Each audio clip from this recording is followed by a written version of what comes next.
Kevin Mayo, and let's drink some beer. Today we're doing Stone Sublimely Self-Righteous Ale, which was actually, I guess, originally brewed for their 11th anniversary ale. Just did their 16th anniversary ale the other day. Loved it. Stone's one of our great American breweries. They usually knock it out every time. This is a black IPA, so it should be very roasty and very hoppy and bitter at the same time. So let's go ahead and give it a crack, see what we got. I've actually never reviewed this one. I think I've only had it at a beer tasting where I only had a sip of it, so I don't know too much about it. We're going to go ahead and give it a pour. As always, if you like the reviews, please subscribe. We're always looking for new friends. Leave questions. That's how I learn. You guys know so much about beer. And it's pouring. Wow, we got quite a level of carbonation. Huge four-finger head on that. Oh, it's going to be good. Making a mess. It's almost black, bright red. It's not pitch black. You can see through it. You got, yeah, 3 fingers, a big thick head on it, tight bubbles. It's not a Guinness Nitro type thing, but it's a nice thick head on it and a very brown head. Oh, wow. I know it's got Simcoes and Amarillos and another kind of hop in it. I forget what the other one was off the top of my head. Chinook maybe.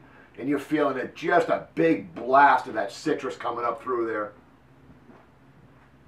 Oh yeah, I mean grapefruit and mango, and it's just a little bit of grass. Yeah, just juicy, citrusy. Not a lot of, I'm not picking up a lot of malt flavor from it. You know, with a black IPA, you would expect to get the aroma of the toasted malt. Not really picking that up from the aroma. So, like I said, just a really strong West Coast citrusy IPA. Let me go ahead and give it a taste.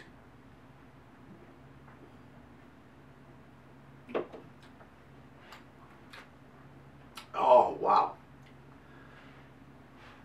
8.7 ABV, by the way, so treat this one with respect.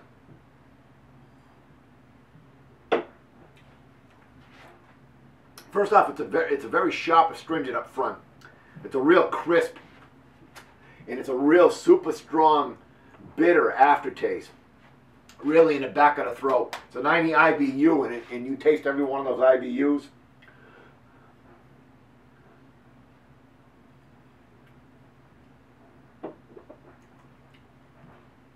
Just a slight hint of the toasted malt at the very front of it. Just a little bit of, it's not even a real roasted, sometimes you can really taste like a chocolate malt, the real roast and toasted. No, just a slight hint of the malt, the bread, the cracker. However, we all describe it a little bit differently. But that's really kind of the first typical ale. And then you get a nice pine right on the tip of the tongue, or actually right on the front of the tongue. After the malt, you get a real nice pine.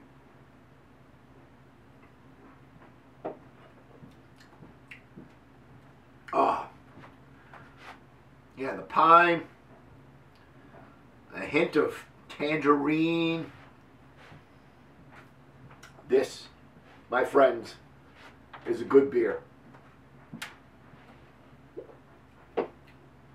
It's not for the faint of heart. Like I said, one, it's 8.7 ABV, so if you're still using your training wheels when it comes to drinking, this one's going to kick you. The other thing is it's a real strong bitter, real heavy IBUs.